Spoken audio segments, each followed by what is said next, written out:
Hi, எல்லாம் எப்படி இருக்கிறீங்க? எல்லோரும் நல்லா இருக்கிறீங்களா? வாங்க, இன்றைக்கி வந்து முசு முசுக்க பாருங்கள். இது முசு முசுக்க. இது சாதாரணமாக ஊரில் எல்லாம் நிறையா செடி கொடி இந்த மாதிரியெல்லாம் இருக்கிற இடத்துல கொடியாக இருக்கும். இது மேலே சொர சொரன்னு இருக்கும். இது வந்து சளிக்கு வந்து சிறந்த மூலிகை. இது வந்து இன்றைக்கி இங்கே பேரனுக்கு சளி பிடிச்சிருக்குது.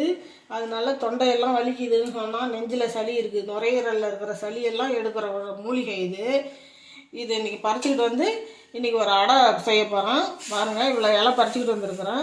பறிச்சுக்கிட்டு வந்து நல்லா கழுவிட்டு இதை முக்கியமாக இப்படி முன்னாலேயும் பின்னாலேயும் இப்படி திருப்பி பார்க்கணும். ஏன்னா பின்னால் பக்கம் பூச்சி சமயத்தில் இருக்கும். இப்போ இல்லை, இது நல்லா சுத்தமாக இருக்குது. நான் பார்த்துட்டேன், நீங்கள் பார்த்துக்குங்க. பார்த்துட்டு இதை எடுத்து வாங்க, எப்படி அடை செய்கிறான்னு பார்க்கலாம். இந்த மாதிரி பொடியாக கட் பண்ணிக்கோங்க. இந்த மழை பெஞ்சது கிளைமேட்டு கொஞ்சம் கூலிங்காக ஆனதான் அவனுக்கு ஆவலை, சளி பிடிச்சிக்கிட்டு இருக்குது, நெஞ்சு சளியாக இருக்குது.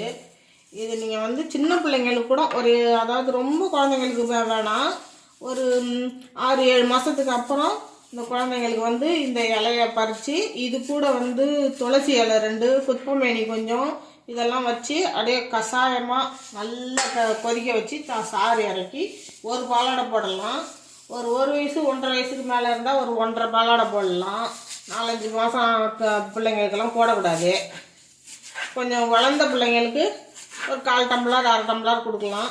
இது நான் கொஞ்சம் நிறையா கொடுக்கணும். நெஞ்சில் நிறையா நுரையீரலில் சளி இருக்கிறதுனால இதை நான் அடையாக செய்கிறேன்.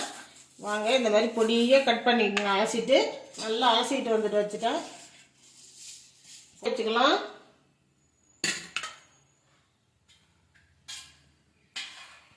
கொஞ்சமாக ஒரு ஸ்பூன் எண்ணெய் விட்டுக்கலாம்.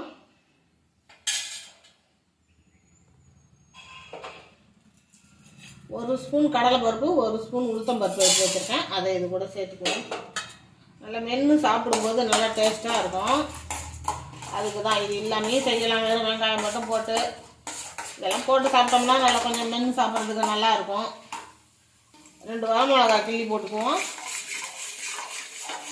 ஒரு பாதி வெங்காயம் அரிஞ்சு வச்சுருக்கேன், அதை போட்டுக்கலாம்.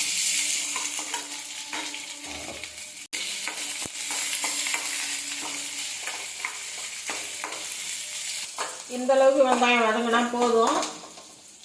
இந்த கீரையை கட் பண்ணி வச்சுருக்கேன்ல, இது கூட போட்டுக்கலாம்.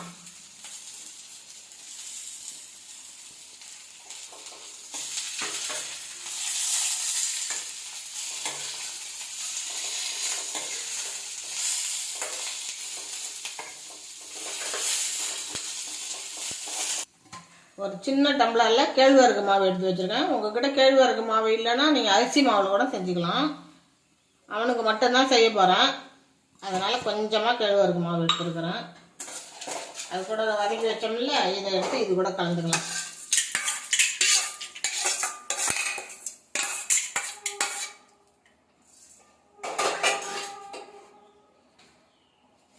இதுக்கு தேவையான உப்பு போட்டுக்குவோம். கொஞ்சமாக தண்ணி தெளித்து பிசைஞ்சிக்கலாம். அடை மாவு பக்கத்துக்கு பிசைஞ்சிக்குவோம்.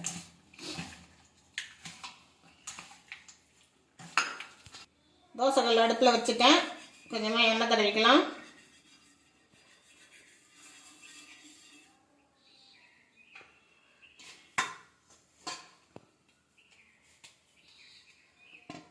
மாவு வச்சு அப்படியே அடையாக செஞ்சுக்கலாம்.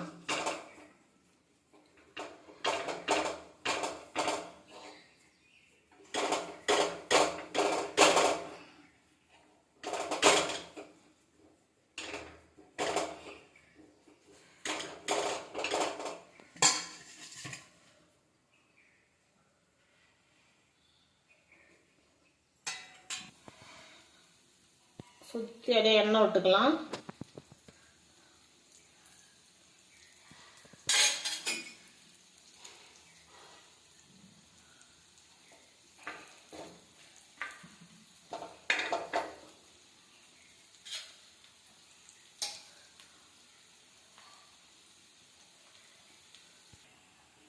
ஒரு பக்கம் வந்துருச்சு, அப்படியே மெதுவாக திருப்பி போட்டுக்கலாம்.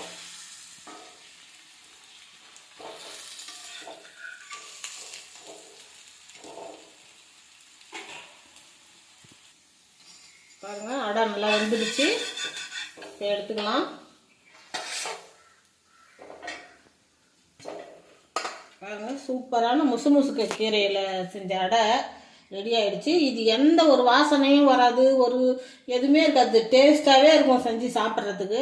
நீங்கள் இதே மாதிரி உங்கள் வீட்டில் சளி பிடிச்சிருந்தா செஞ்சு சாப்பிடுங்க.